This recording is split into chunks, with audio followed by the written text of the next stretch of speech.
I would really like to start this video with a big thank you to each one of you who supported my project idea, and I'm glad to announce that this very idea was selected by the Indian government as one of the best ideas they received.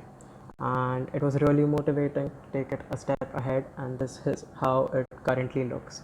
So yes, I'm working on prototyping, and this entire assembly was made at my own place as such, so it is possible. And more on this later. Let me quickly guide you through the problems that we are aiming to solve for this ventilator. So first being poverty.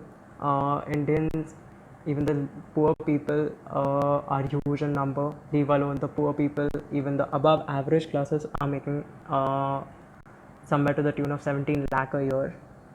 Coronavirus treatment costs 7.5 lakh at a private hospital over the complete period of time.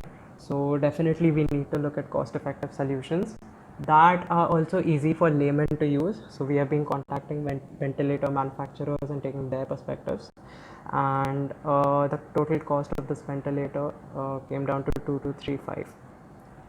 So this includes some sensors and an Arduino board, which is a robotics board essentially.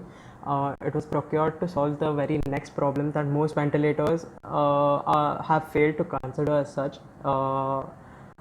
Ventilators that are low cost fail to consider the problem of barotrauma.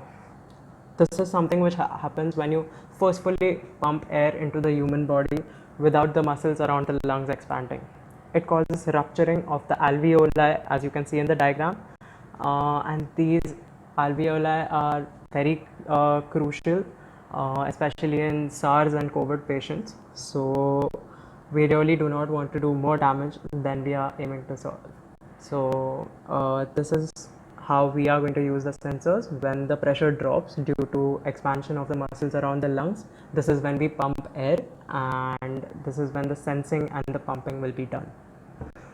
So yes, this is the current progress on the ventilator, and I'm definitely working on developing it further. But let me mention that this was fabricated in the period of 5 hours, and the material was procured in the period of 1.5 to 2 hours during the lockdown phase itself.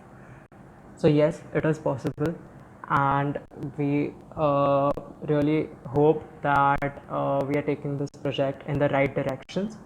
Thank you.